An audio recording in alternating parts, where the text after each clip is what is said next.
Welcome. ഈ ഒരു വീഡിയോയിൽ നമ്മൾ നോക്കാൻ പോകുന്നത് ഓർഗാനിക് കെമിസ്ട്രിയെ ബന്ധപ്പെട്ടിട്ടുള്ള വളരെ ഇമ്പോർട്ടൻ്റ് ആയിട്ടുള്ള കുറച്ച് കാര്യങ്ങളാണ്. അപ്പം നമ്മൾ ലാസ്റ്റ് ക്ലാസ്സിൽ അല്ലെങ്കിൽ മുന്നത്തെ ക്ലാസ്സുകളിൽ പറഞ്ഞിട്ടുണ്ടായിരുന്നു ഹൈഡ്രോ കാർബൺസ് എന്ന് പറഞ്ഞാൽ എന്താണ്? ആ പേരിൽ തന്നെ പറയുന്ന പോലെ തന്നെ ഹൈഡ്രജനും കാർബണും ഉള്ള കോമ്പൗണ്ട്സിനെയാണ് നമ്മൾ എന്ത് വിളിക്കുന്നത്? ഹൈഡ്രോ കാർബൺസ് എന്ന് വിളിക്കുന്നത്. ഹൈഡ്രോ കാർബൺസിനെ മെയിൻ ആയിട്ടും മൂന്നായിട്ട് ക്ലാസിഫൈ ചെയ്യാൻ പറ്റും. Alkanes, alkenes and alkynes. അതായത് ഹൈഡ്രോ കാർബൺസിൽ കാർബൺ കാർബൺ ബോണ്ട് തമ്മിലുള്ള എത്ര ബോണ്ട് ഉണ്ട് എന്നതിനെ ബേസ് ചെയ്തിട്ടാണ് നമ്മൾ അതിനെ ആൽക്കെയിൻസ് ആണോ ആൽക്കീൻസ് ആണോ ആൽക്കൈൻസ് ആണോ എന്ന് ഐഡന്റിഫൈ ചെയ്യുന്നത്.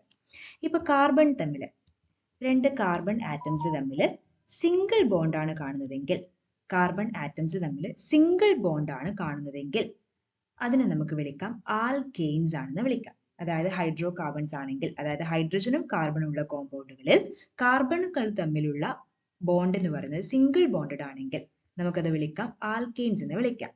ഓക്കെ, ഇപ്പൊ കാർബൺ കാർബൺ തമ്മിലുള്ള ബോണ്ട്, കാർബണും ഹൈഡ്രജനും ഉള്ള കോമ്പൗണ്ട്സിൽ കാർബണും കാർബണും തമ്മിലുള്ള ബോണ്ട് ഡബിൾ ബോണ്ടഡോ ഇല്ലെങ്കിൽ ട്രിപ്പിൾ ബോണ്ടഡോ ആണെങ്കിൽ, ഡബിൾ ബോണ്ടഡോ അല്ലെങ്കിൽ ട്രിപ്പിൾ ബോണ്ടഡോ ആണെങ്കിൽ, ട്രിപ്പിൾ എന്ന് പറഞ്ഞു കഴിഞ്ഞാൽ 3 ബോണ്ട് വരുന്നത്, ഡബിൾ എന്ന് പറഞ്ഞാൽ 2 ബോണ്ട് വരുന്നത്.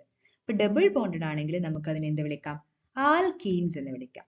ഡബിൾ ബോണ്ടഡ് ആണെങ്കിൽ ആൽക്കീൻസ് എന്നും, ട്രിപ്പിൾ ബോണ്ടഡ് ആണെങ്കിൽ നമുക്കതിനെ ആൽക്കൈൻസ് എന്നും വിളിക്കാം.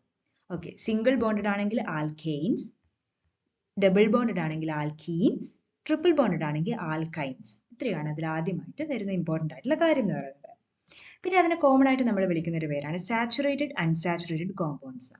ഈ ഹൈഡ്രോ കാർബൺസിൽ സിംഗിൾ ബോണ്ടഡ് ആയിട്ടുള്ള കോമ്പൗണ്ട് ആണെങ്കിൽ, സിംഗിൾ ബോണ്ടഡ് ആയിട്ട് ആര് മാത്രമേ ഉള്ളൂ? ആൽക്കെയിൻസ് ആണ്. ആൽക്കെയിൻസിനെ നമ്മൾ വിളിക്കുന്ന പേര് സിമ്പിൾ ആയിട്ട് നമുക്ക് അതിനെ വേറൊരു പേര് കൂടി വിളിക്കാം, സാച്ചുറേറ്റഡ് ഹൈഡ്രോ കാർബൺസ് എന്ന് വിളിക്കാം. സാച്ചുറേറ്റഡ് ഹൈഡ്രോ കാർബൺസ് ആണെന്ന് നമുക്ക് വിളിക്കാം. ഓക്കെ, അങ്ങനെയാണെങ്കിൽ ഡബിൾ ബോണ്ടും ട്രിപ്പിൾ ബോണ്ടും വരുവാണെങ്കിൽ, ഡബിൾ ബോണ്ട് ആണെങ്കിൽ അത് ആൽക്കീൻസ് ആണ്, ആൽക്കീൻസ് ആണ്.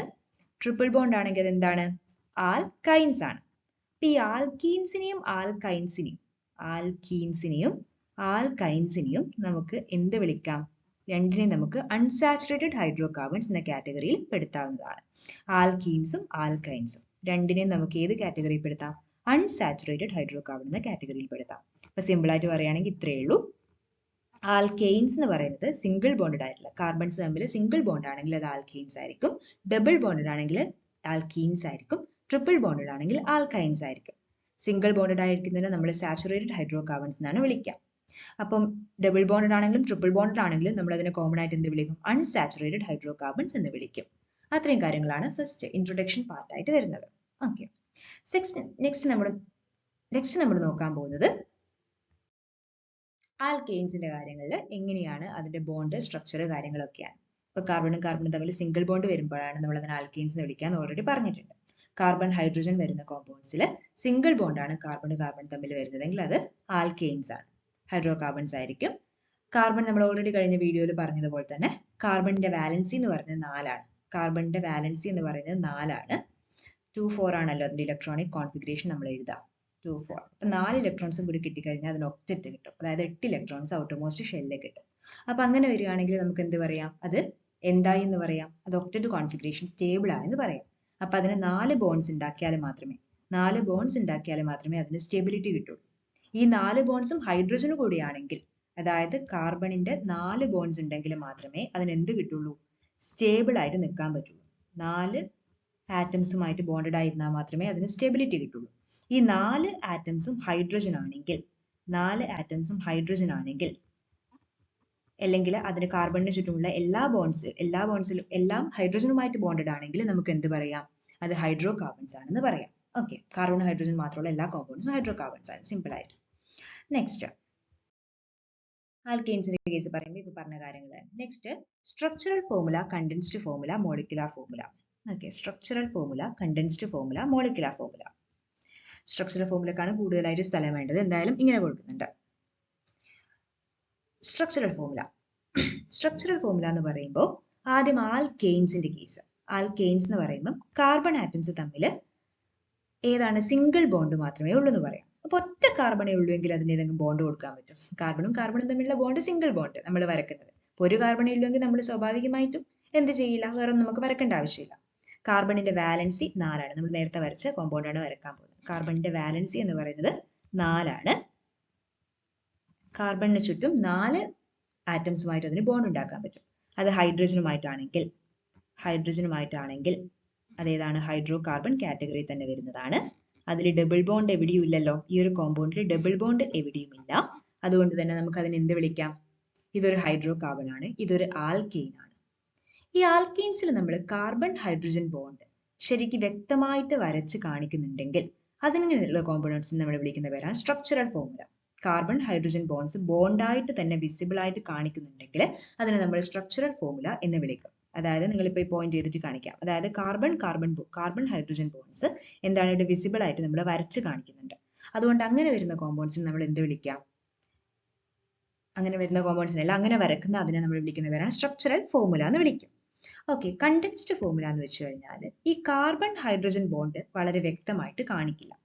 ഒരു കാർബണിന് ചുറ്റും എത്ര ഹൈഡ്രജൻ ഉണ്ട് അങ്ങനെ രീതിയിലാണ് എഴുതാം. ഇവിടെ കാർബണിന് ചുറ്റും എത്ര ഹൈഡ്രജൻ ഉണ്ട്? 4 ഹൈഡ്രജൻ ഉണ്ട്. അപ്പൊ നമുക്ക് എങ്ങനെ എഴുതാം? CH4 എന്ന് എഴുതാം. CH4 എന്ന് എഴുതാം. ഓക്കെ, ഇനിയിപ്പോൾ മോളിക്കുലർ ഫോർമുല എന്ന് പറയുന്നത് ഇതിന്റെ കേസിൽ ഏകദേശം സിമിലർ ആണ്. എന്നാലും എന്താണെന്ന് വെച്ചാൽ എത്ര കാർബൺ ഉണ്ട്, എത്ര ഹൈഡ്രജൻ ഉണ്ട് അത് എഴുതുന്നതിനാണ് നമ്മൾ മോളിക്കുലർ ഫോർമുല എന്ന് പറയാം. ഈ ഒരു കോമ്പൗണ്ടിൽ നോക്കിയേ, ഒരു കാർബൺ 4 ഹൈഡ്രജൻ, ഒരു കാർബൺ 4 ഹൈഡ്രജൻ വരുന്നതുകൊണ്ട് CH4 എന്ന് എഴുതാം. ഇതാണ് അതിന്റെ മോളിക്കുലർ ഫോർമുല. ഓക്കെ, അങ്ങനെയാവുമ്പോൾ നെക്സ്റ്റ് 2 കാർബൺ വരുന്ന ആൽക്കെയിനിന്റെ കേസ്. ആൽക്കെയിൻ എന്ന് പറയുമ്പോൾ തന്നെ നിങ്ങൾ എന്ത് മനസ്സിലാക്കാം? ആൽക്കെയിൻ എന്ന് പറയുമ്പോൾ തന്നെ നിങ്ങൾ എന്ത് മനസ്സിലാക്കണം? കാർബണും കാർബണും തമ്മിൽ സിംഗിൾ ബോണ്ടഡ് ആണെന്ന് ആലോചിക്കുക. അത് ആൽക്കെയിൻ എന്ന് എവിടെയെങ്കിലും പറയുമ്പോൾ തന്നെ ആലോചിക്കാം. കാർബണും കാർബണും തമ്മിൽ സിംഗിൾ ബോണ്ടഡ് ആണെന്ന് മനസ്സിലാക്കാം. കാർബണും കാർബണും തമ്മിൽ സിംഗിൾ ബോണ്ടഡ് ആണ്. ഇനി നമ്മൾ മനസ്സിലാക്കേണ്ട കാര്യം, ഒരു കാർബണിന് മാക്സിമം 4 ബോണ്ടുകൾ ഉണ്ടാക്കിയാൽ സ്റ്റേബിൾ ആക്കാൻ പറ്റും. ഇവിടെ ഓൾറെഡി ഈ കാർബൺ മറ്റൊരു കാർബണുമായിട്ട് ബോണ്ട് ഉണ്ടാക്കി കഴിഞ്ഞു. ഇനി എത്ര ബോണ്ട് അതിന് ഉണ്ടാക്കാൻ പറ്റും? അതിന് 3 ബോണ്ട് കൂടെ ഉണ്ടാക്കാൻ പറ്റും. അതിന് 3 ബോണ്ട് കൂടെ ഉണ്ടാക്കാൻ പറ്റും. ഓക്കെ, ആ 3 ബോണ്ടും ഹൈഡ്രജനുമായിട്ട് ബോണ്ടഡ് ആണ്. കാരണം നമ്മൾ ഹൈഡ്രോ കാർബൺസിന്റെ കാര്യമാണ് ഡിസ്കസ് ചെയ്യുന്നത്. അതിന് മറ്റ് ആറ്റംസുമായിട്ടും ബോണ്ട് ഉണ്ടാക്കാൻ പറ്റും. പക്ഷെ നമ്മളിപ്പോൾ ഹൈഡ്രജനുമായിട്ട് ഉണ്ടാക്കുന്ന ബോണ്ടഡ് ആയിട്ടുള്ള കോമ്പൗണ്ട്സ് മാത്രമേ ഡിസ്കസ് ചെയ്യുന്നുള്ളൂ. കാരണം ഈ ചാപ്റ്റർ നമ്മൾ അതാണ്. ഓക്കെ, മറ്റ് ബ്രോമിനായിട്ടും ക്ലോറിനായിട്ടും ഒക്കെ കോമ്പൗണ്ട്സ് ഉണ്ടാക്കാൻ പറ്റുന്നുണ്ട്. പക്ഷെ അത് നമ്മൾ ഇവിടെ ഡിസ്കസ് ചെയ്യുന്നില്ല. ഓക്കെ, ഈ ഒരു കാർബണിൽ നോക്കിയേ, ഇതിന് ചുറ്റും ഓൾറെഡി തൊട്ടടുത്തുള്ള കാർബണായിട്ട് ഒരു ബോണ്ട് ഉണ്ടാക്കിയിട്ട് ബാക്കി 3ഉം ആരുമായിട്ടാണ് ബോണ്ട് ചെയ്തിട്ടുണ്ടാവുക? ബാക്കി 3ഉം ആരുമായിട്ട് ബോണ്ട് ചെയ്തിട്ടുണ്ടാവും? ഹൈഡ്രജനുമായിട്ട് ബോണ്ട് ചെയ്തിട്ടുണ്ടാവും. ഓക്കെ, ബാക്കി 3ഉം ഹൈഡ്രജനുമായി ബോണ്ട് ചെയ്തിട്ടുണ്ടാകും. സോറി, ആ ലൈന് കുറച്ച് വളഞ്ഞു പോയതാണ് കേട്ടോ. ഇച്ചിരി ശ്രദ്ധിക്കണം. വരഞ്ഞിട്ട് വരക്കരുത്, നേരെ തന്നെ വരക്കാൻ പാടുള്ളൂ. ഓക്കെ, കുളമായി. Okay, ready. അപ്പൊ നമ്മൾ ഇങ്ങനെ വരച്ചിട്ടുണ്ട്. ഇനി നേരത്തെ പറഞ്ഞ പോലെ കണ്ടൻസ്ഡ് ഫോർമുല എന്ന് പറയുമ്പോൾ എങ്ങനെയാ വരക്കുക? കാർബണും ഹൈഡ്രജനും തമ്മിലുള്ള ബോണ്ട് ഇവിടെ വളരെ വ്യക്തമായിട്ട് കൊടുത്തിട്ടുണ്ട് കോമ്പൗണ്ട്സിൽ. ഇവിടെ നമ്മൾ വരക്കുമ്പോൾ കാർബണും ഹൈഡ്രജനും തമ്മിലുള്ള ബോണ്ട്സ് വ്യക്തമാക്കി വരക്കണ്ട. കാർബണും കാർബണും തമ്മിലുള്ള ബോണ്ട്സ് വളരെ വ്യക്തമായി വരയ്ക്കുകയും വേണം. അതായത് നമ്മളിവിടെ നോക്കാം, ഈ ഒരു കാർബണിന്റെ ഈ കാർബണും തമ്മിൽ ഈ ഒരു ബോണ്ട് ഇല്ലേ, അത് വളരെ വ്യക്തമായിട്ട് തന്നെ കണ്ടൻസ്ഡ് ഫോർമുലയിലും വരക്കണം. പക്ഷെ കാർബണും ഹൈഡ്രജനുമായിട്ട് വരുന്ന ബോണ്ട് വ്യക്തമായിട്ട് വരക്കണ്ട. അതിന്റെ ജസ്റ്റ് എണ്ണം മാത്രം കൊടുത്താൽ മതി. അപ്പൊ ഈ ഒരു കാർബൺ നമ്മൾ ഫസ്റ്റ് കാർബൺ കൺസിഡർ ചെയ്യുമ്പോൾ ഫസ്റ്റ് കാർബൺ C1 എന്ന് എഴുതാം. ജസ്റ്റ് വെറുതെ എഴുതുന്നതാണ്. C1 എന്ന് എഴുതുകയാണെങ്കിൽ അത് C2 ആണെന്ന് മനസ്സിലാവാൻ വേണ്ടി എഴുതുന്നതാണ്. ഈ ഫസ്റ്റ് കാർബൺ അതിന് ചുറ്റും എത്ര ഹൈഡ്രജൻ ഉണ്ട്? CH എത്ര എഴുതാം? 3 ഹൈഡ്രജൻ. ആദ്യത്തെ കാർബണിന് 3 ഹൈഡ്രജനുമായി ബോണ്ടഡ് ആണ്. പിന്നെ അത് ആരുമായിട്ട് ബോണ്ട് ഉണ്ട്? തൊട്ടടുത്തുള്ള കാർബണുമായിട്ടും ബോണ്ട് ഉണ്ട് അല്ലേ? അതായത് ഓൾറെഡി 3 ഹൈഡ്രജനുമായിട്ട് ബോണ്ടഡ് ആണ്, അടുത്തത് ഒരു കാർബണുമായിട്ടും ബോണ്ട് ഉണ്ട്. അപ്പൊ ആ കാർബണുമായിട്ടുള്ള ബോണ്ട് നമ്മൾ ബോണ്ടായിട്ട് വരക്കണം. വരച്ചു. നെക്സ്റ്റ് ഈ രണ്ടാമത്തെ കാർബൺ കൺസിഡർ ചെയ്യുക. C2 എന്ന് എഴുതിയ കാർബൺ കൺസിഡർ ചെയ്യുക. അതിന് ചുറ്റും എത്ര ഹൈഡ്രജൻ ഉണ്ട്? 3 ഹൈഡ്രജൻ ഉണ്ട്. ഓക്കെ, അപ്പം CH3 എന്ന് എഴുതാം. CH3 എന്ന് എഴുതാം. ഇതാണ് അതിന്റെ കണ്ടൻസ്ഡ് ഫോർമുല എന്ന് പറയുന്നത്. മോളിക്കുലർ ഫോർമുല തൊട്ട് മുന്നേ പറഞ്ഞതുപോലെ തന്നെ എത്ര കാർബൺ എത്ര ഹൈഡ്രജൻ എന്ന് മെൻഷൻ ചെയ്യുന്നതാണ് മോളിക്കുലർ ഫോർമുല എന്ന് പറയുന്നത്. അപ്പൊ എത്ര കാർബൺ ഉണ്ട്? 2 കാർബൺ ഉണ്ട്. അപ്പൊ C2 എത്ര ഹൈഡ്രജൻ ഉണ്ട്? 6 ഹൈഡ്രജൻ വരുന്നുണ്ട്. അപ്പൊ C2H6 എന്ന് എഴുതാൻ പറ്റും. C2H6 എന്ന് എഴുതാൻ പറ്റും. ഓക്കെ, മൂന്നാമത് വരുന്നത് നമ്മുടെ കോമ്പൗണ്ട് എന്ന് പറയുന്നത്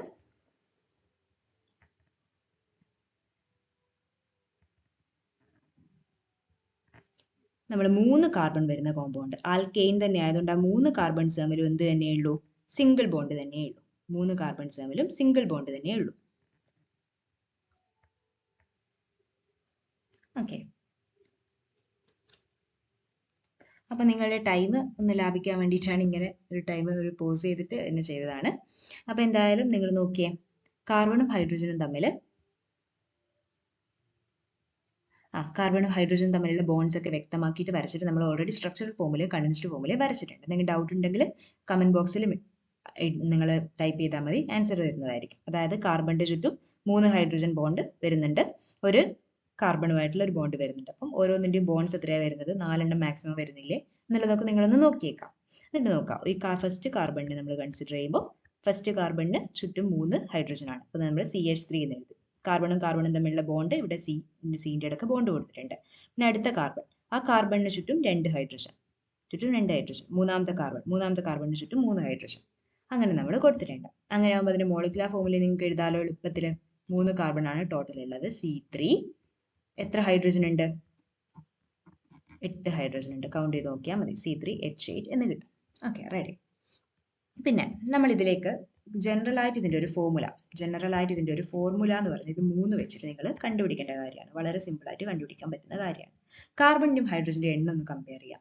ഫസ്റ്റ് കോമ്പൗണ്ട് CH4 എന്ന് പറഞ്ഞ കോമ്പൗണ്ടില് കാർബണിന്റെയും ഹൈഡ്രജന്റെയും എന്ത് കണ്ടുപിടിക്കാം, കാർബണിന്റെയും ഹൈഡ്രജന്റെയും റിലേഷൻ. ഒരു കാർബൺ 4 ഹൈഡ്രജൻ. ഓക്കെ, പെട്ടെന്ന് നോക്കുമ്പോൾ നമുക്ക് മനസ്സിലാവില്ല. രണ്ടാമത്തെ കോമ്പൗണ്ട് നോക്കാം, 2 കാർബണും 6 ഹൈഡ്രജൻ ആണുള്ളത്.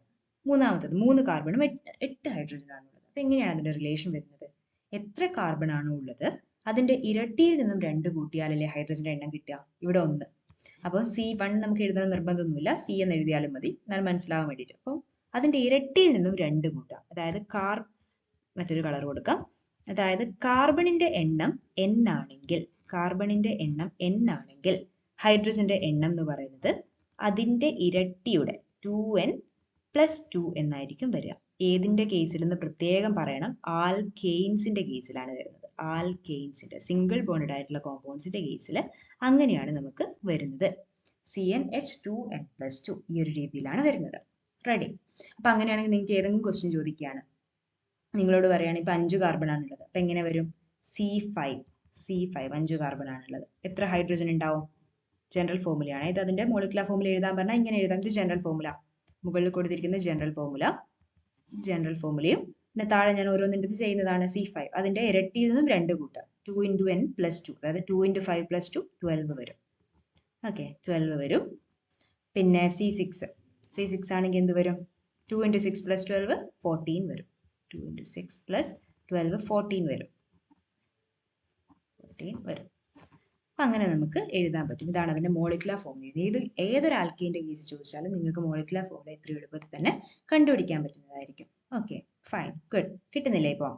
അപ്പൊ ആൽക്കൈൻസിന്റെ കേസിൽ നമ്മൾ ഈ ഒരു സ്ട്രക്ചേഴ്സ് ഒക്കെ വരച്ചിട്ടുണ്ട്. ഇനി ആൽക്കൈൻസിന്റെ കേസിൽ തന്നെ ഒരു കാര്യം കൂടി ഡിസ്കസ് ചെയ്യുന്നതായിരിക്കും ഈ വീഡിയോയിൽ ബെറ്റർ എന്ന് തോന്നുന്നു. അതായത് ഇതിന്റെ നെയിമിംഗും കൂടെ നമുക്ക് ഇതിന്റെ ഒപ്പം തന്നെ ചെയ്യാവുന്നതാണ്. നെയിമിങ്ങിന്റെ കാര്യം നമുക്കൊന്ന് നോക്കാം. ഓക്കെ, ഈ ഒരു കേസിൽ നമ്മൾ നോക്കുമ്പോൾ മറ്റൊരു കാര്യം നമുക്കിവിടെ നോക്കാമെന്ന് പറഞ്ഞിട്ടുണ്ടായിരുന്നു. ഈ ഒരു കേസിൽ നമ്മൾ നോർമലി 5 കാർബൺ 4 കാർബൺ 3 കാർബൺ എന്നൊക്കെ പറയുന്നുണ്ടല്ലോ. അപ്പൊ ഇതിനിങ്ങനെ പറയുന്നതിന് പകരം ഇതിനൊരു നെയിം ഉണ്ട്. നമുക്കിപ്പോൾ 5 കാർബൺ ആണെങ്കിൽ അതിനൊരു നെയിം ഉണ്ട്, 5 കാർബൺ വരുന്ന ആൽക്കൈൻ ആണെങ്കിൽ ഒരു നെയിം ഉണ്ട്, 5 കാർബൺ വരുന്ന ആൽക്കീൻ ആണെങ്കിൽ വേറെ നെയിം ആയിരിക്കും ഉണ്ടാവുക. അപ്പം അതേപോലെ തന്നെ 4 കാർബൺ വരുന്ന ആൽക്കൈൻ, 3 കാർബൺ വരുന്ന ആൽക്കൈൻ, അങ്ങനെ നമുക്ക് പറയുന്നതിന് പകരം അതിനൊരു നെയിമിംഗ് ഉണ്ട്. അതിനാണ് നമ്മൾ IUPAC നെയിമിംഗ് എന്ന് വിളിക്കുന്നത്. IUPAC നോമൻക്ലേച്ചർ എന്നാണ് ശരിക്കും വരിക. അപ്പൊ IUPAC നോമൻക്ലേച്ചർ എന്ന് നമുക്ക് പറയാം. അതായത് ഒരു കാർബൺ ആണ് വരുന്നതെങ്കിൽ, ഒരു കാർബൺ ആറ്റം ആണ് വരുന്നതെങ്കിൽ അതിന് പൊതുവെ ഒരു റൂട്ട് നെയിം എന്ന് പറയുന്നത്, എങ്ങനെയാ പേര് വരുന്നത് പറഞ്ഞുതരാം. റൂട്ട് നെയിം എന്ന് പറയുന്നത് മീത്ത് എന്നാണ്. METH. ഒരു കാർബൺ ആണെങ്കിൽ മീത്ത്, ഇത്ര മാത്രം ആലോചിക്കുക. എങ്ങനെയാ പേര് വരുന്നത് നിങ്ങൾ ആലോചിക്കേണ്ട. മീത്ത് എന്ന് പറയുന്നത് ഒരു കാർബൺ ആണെങ്കിൽ അതിന് മീത്ത് എന്നാണ് റൂട്ട് നെയിം വരിക. 2 കാർബൺ ആണെങ്കിൽ അത് ഈത്ത് എന്നാണ് വരിക. 2 കാർബൺ ആണെങ്കിൽ ഈത്ത് എന്നാണ് വരിക. 3 കാർബൺ ആണെങ്കിൽ അത് എന്ത് വരും? 3 കാർബൺ ആണെങ്കിൽ പ്രൊപ്പ് എന്നാണ് വരിക. അത്ര മാത്രം ആലോചിക്കുക. ബാക്കിയുള്ള ഓരോന്നിന്റെ എണ്ണത്തിനെ പറ്റിയിട്ട് നമുക്ക് സ്ട്രക്ചർ വരച്ച് നിങ്ങൾക്ക് കാണിച്ചു തരാൻ പറ്റുന്നതാണ്. അപ്പൊ ഇപ്പൊ തൽക്കാലം നോക്കുക. ഒരു കാർബൺ ആണെങ്കിൽ മീത്ത്, 2 കാർബൺ ആണെങ്കിൽ ഈത്ത്, 3 കാർബൺ ആണെങ്കിൽ പ്രൊപ്പ്, അങ്ങനെയാണ് വരിക. ഇതിപ്പോ ആൽക്കെയിൻ ആണെങ്കിൽ, അതായത് ഡബിൾ ബോൺസ് ഇല്ലെങ്കിൽ, ഈ റൂട്ട് നെയിമിന്റെ ഒപ്പം എയിൻ എന്ന് നമ്മൾ ചേർക്കേണ്ടി വരും. ഈ റൂട്ട് നെയിമിന്റെ ഒപ്പം എയിൻ എന്ന് നമ്മൾ ചേർക്കുക. ANE, എയിൻ. ഓക്കെ. അതേപോലെ തന്നെ ഇതും നമ്മൾ എന്ത് തന്നെയാണ്, ആൽക്കെയിനിൽ തന്നെ വരുന്നതാണ്. ഡബിൾ ബോണ്ട് വരുന്നില്ല, സിംഗിൾ ബോണ്ട് മാത്രമേ ഉള്ളൂ. അപ്പൊ ഇതിന്റെ കൂടി എന്ത് ചേർക്കുക, എയിൻ എന്ന് ചേർക്കുക. ഒരു കാർബൺ ആറ്റം ആണെങ്കിൽ അതിന്റെ റൂട്ട് നെയിം എന്ന് പറയുന്നത് മീത്ത് എന്നായിരിക്കും. അതിന്റെ കൂടെ എയിൻ എന്ന് ചേർത്ത് കഴിഞ്ഞാൽ ആ പേര് കിട്ടും. ഒരു കാർബൺ ഉള്ള ആൽക്കെയിന്റെ പേര് കിട്ടി, മീതെയിൻ. മീതെയിൻ നിങ്ങൾ പല സ്ഥലത്തും കണ്ടിട്ടുണ്ടാവും, CH4 എന്നും കണ്ടിട്ടുണ്ടാവും. പക്ഷെ ഇങ്ങനെയാ വരുന്നത്, പേര് കിട്ടിയിട്ടുണ്ടാവില്ല. എന്നാലും ഇപ്പൊ മനസ്സിലാക്കാം, മീതെയിൻ എന്ന് വരുന്നുണ്ട്. പിന്നെ 2 കാർബൺ ആണ് വരുന്നതെങ്കിൽ ANE ചേർത്തിട്ട് നമ്മൾ എഴുതുമ്പോൾ എങ്ങനെ വരും, ഈതെയിൻ എന്ന് വരും. അതായത് 2 കാർബൺ വരുന്ന C2H6 എന്ന് പറയുന്ന ഈ ഒരു കോമ്പൗണ്ടിന്റെ നെയിം, UPSC നെയിം എന്ന് ചോദിച്ചു കഴിഞ്ഞാൽ ഈതെയിൻ ആണ്. അപ്പൊ മൂന്നാമത് നിങ്ങൾക്ക് തന്നെ ആൻസർ ചെയ്യാലോ, പ്രൊപ്പെയിൻ. പ്രൊപ്പെയിൻ പ്രൊപ്പെയിൻ എന്നാണ് വരുന്നത്. റെഡി. അപ്പൊ മീതെയിൻ, ഈതെയിൻ, പ്രൊപ്പെയിൻ, ഇങ്ങനെയാണ് നമുക്ക് വരുന്നത്, പേര് കിട്ടുന്നത്. റെഡി അല്ലേ? ഓക്കെ.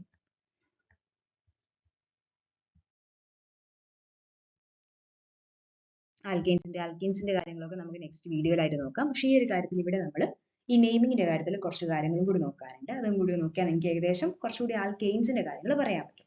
ആൽക്കീൻസിന്റെയും ആൽക്കൈൻസിന്റെയും കാര്യങ്ങൾ നമ്മൾ നെക്സ്റ്റ് വീഡിയോയിൽ വിശദമായിട്ട് ഡിസ്കസ് ചെയ്യുന്നതാണ്. ഇവിടെ നമുക്ക് ബാക്കി നെയിമിങ്ങിന്റെ കാര്യം നോക്കാം. അതായത് ഒരു കാർബണേ ഉള്ളുവെങ്കിൽ, ഒരു കാർബൺ മാത്രമേ ഉള്ളുവെങ്കിൽ നമ്മൾ അതിനെ ഏത് പേരിട്ട് വിളിക്കുന്ന, റൂട്ട് നെയിം പറഞ്ഞത് മീത്ത് എന്നാണ് വിളിക്കുക. Meeth. Meeth. METH. Meeth. 2 carbon atoms ഉണ്ടെങ്കിൽ, 2 കാർബൺ ആറ്റംസ് ഉണ്ടെങ്കിൽ, 2 കാർബൺ ആറ്റംസ് ഉണ്ടെങ്കിൽ, 2 കാർബൺ ആറ്റംസ് വരുന്നുണ്ടെങ്കിൽ, 2 കാർബൺ ആറ്റംസ് വരുന്നുണ്ടെങ്കിൽ നമുക്കത് എന്ത് വിളിക്കാം, ഈത്ത് എന്ന് വിളിക്കാം. 2 കാർബൺ ആണെങ്കിൽ ഈത്ത് എന്ന് വിളിക്കാം. 3 കാർബൺസ് ആണ് ഉള്ളതെങ്കിൽ നേരത്തെ പറഞ്ഞിട്ടുണ്ടല്ലോ പേര്, പ്രൊപ്പ് എന്ന് വിളിക്കാം. റൂട്ട് നെയിം എന്ന് പറയുന്നത് പ്രൊപ്പാണ്. പ്രൊപ്പ് എന്നാണ് നമ്മൾ വിളിക്കുക. നിങ്ങൾക്ക് ടെക്സ്റ്റിലും എവിടെയെങ്കിലും ഇത് മെൻഷൻ ചെയ്തിട്ടുണ്ടാവും, ഓൾറെഡി ശ്രദ്ധിച്ചാൽ മതി. 4 കാർബൺ ഉണ്ടെങ്കിൽ അത് ബ്യൂട്ട് എന്നാണ് അതിന്റെ റൂട്ട് നെയിം വരുന്നത്. ബ്യൂട്ട്. ബ്യൂട്ട്. BUT. ബ്യൂട്ട്.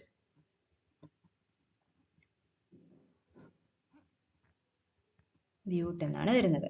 5 കാർബൺ വരുന്നുണ്ടെങ്കിൽ, C5 എന്ന് വരുന്നുണ്ടെങ്കിൽ, C5 എന്ന് വരുന്നുണ്ടെങ്കിൽ അതെന്താണ്, പെന്റ് എന്നാണ് വരിക. പെന്റ്. പെന്റ്. പെന്റ്. പെന്റ്. ഇനി 6 കാർബൺ ആറ്റംസ് വരുന്നുണ്ടെങ്കിൽ അത് ഹെക്സ് എന്നാണ് വരിക. ഹെക്സ് എന്നാണ് വരിക. ഹെക്സ് എന്നാണ് വരിക.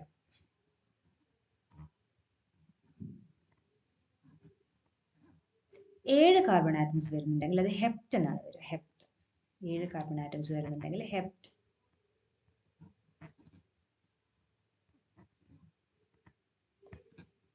8 വരുന്നുണ്ടെങ്കിൽ ഒക്റ്റ്. ഹെപ്റ്റ് ആണ്, അത് ഹെപ്റ്റ്. 8 വരുന്നുണ്ടെങ്കിൽ ഒക്റ്റ്. 8 കാർബൺ ആറ്റംസ് വരുന്നുണ്ടെങ്കിൽ ഒക്റ്റ് എന്നാണ് വരിക. 9 കാർബൺ ആറ്റംസ് വരുന്നുണ്ടെങ്കിൽ നോൺ.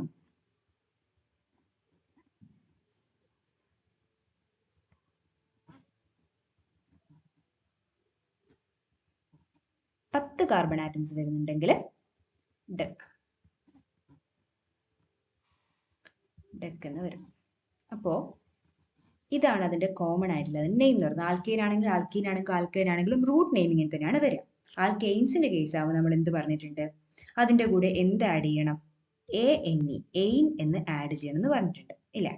അതായത് ഒരു കാർബൺ ആറ്റം വരുന്ന ഒരു ആൽക്കെയിന്റെ കാര്യമാണ് വരുന്നതെങ്കിൽ അതിന്റെ പേരെന്ത് തന്നെയായിരിക്കും, മീതെയിൻ എന്നായിരിക്കും. ഞാൻ മനസ്സിലാവാൻ വേണ്ടി 2 കളേഴ്സിൽ ചെയ്തതാണ്, അല്ലാതെ നിങ്ങൾ 2 കളേഴ്സിൽ ചെയ്യരുത്. ഒരേ പേര് തന്നെയാണ് ഇത് വരുന്നത്.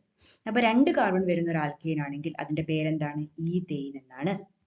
3 കാർബൺ ആറ്റംസ് വരുന്നതാണെങ്കിൽ അതിന് എന്തായിരിക്കും പേര് വരിക, 3 കാർബൺ ആറ്റംസ് വരുന്നുണ്ടെങ്കിൽ അതിന്റെ പേര് എന്ന് പറയുന്നത് എന്തായിരിക്കും, പ്രൊപ്പെയിൻ ആണ്. പ്രൊപ്പെയിൻ. 4 കാർബൺ ആറ്റം വരികയാണെങ്കിൽ ബ്യൂട്ടെയിൻ. എല്ലാത്തിന്റെ കൂടിയും എയിൻ എന്ന് ആഡ് ചെയ്താൽ മതി. അപ്പൊ നിങ്ങൾക്ക് അതിന്റെ ആൽക്കെയിൻ കിട്ടും. Saturated compound. ആൽക്കെയിൻസ് എന്ന് പറയുന്നത് സാച്ചുറേറ്റഡ് കോമ്പൗണ്ട്സ് ആണ്, സിംഗിൾ ബോണ്ടഡ് ആണ്. ഓക്കെ. അങ്ങനെയാണെങ്കിൽ ഞാനൊരു ക്വസ്റ്റ്യൻ ചോദിക്കാം. അതിന്റെ ആൻസർ എന്ന് പറയുന്നത് നിങ്ങൾ കമന്റ് ബോക്സിൽ ഇട്ടാൽ മതി. ഓക്കെ. ഒരു ക്വസ്റ്റ്യൻ, ഫസ്റ്റ് ക്വസ്റ്റ്യൻ എന്ന് പറയുന്നത് 7 കാർബൺ ആറ്റം വരുന്ന ഒരു ആൽക്കീൻ, 7 കാർബൺ ആറ്റം വരുന്ന ആൽക്കീനിൽ, 7 കാർബൺ ആറ്റം വരുന്ന ഒരു ആൽക്കെയിൻ, ആ ആൽക്കെയിനിൽ എത്ര ഹൈഡ്രജൻ ഉണ്ടാകും? എത്ര ഹൈഡ്രജൻ ആറ്റംസ് ഉണ്ടായിരിക്കും? 7 ആറ്റംസ് വരുന്ന ആൽക്കെയിനിൽ എത്ര ഹൈഡ്രജൻ ആറ്റംസ് ഉണ്ടാകും? അതിന്റെ നെയിം എന്താണ്? അതിന്റെ IUPAC നെയിം എന്താണ് വരിക എന്നുള്ളതും കൂടി എഴുതിയേക്കും. ആൽക്കെയിൻ തന്നെയാണ്, നമ്മൾ പഠിച്ചത് ആൽക്കെയിൻ മാത്രമാണ്. ആൽക്കെയിന്റെ കാര്യത്തിൽ പഠിച്ച് പ്രിപ്പയർ ചെയ്തിട്ട് പറയാം. എഴുതിയിട്ട് കമന്റ് ബോക്സിൽ കമന്റ് ചെയ്യാം. ഓക്കെ, എന്തെങ്കിലും ഡൗട്ട്സ് ഉണ്ടെങ്കിലും കമന്റ് ചെയ്യാം. ഇനി നിങ്ങൾക്ക് വീഡിയോ ഇഷ്ടപ്പെട്ടിട്ടുണ്ടെങ്കിൽ വീഡിയോ ഒന്ന് സബ്സ്ക്രൈബ് ചെയ്യാം, ചാനലിനെ സപ്പോർട്ട് ചെയ്യാം കേട്ടോ. Okay, bye. Thank U.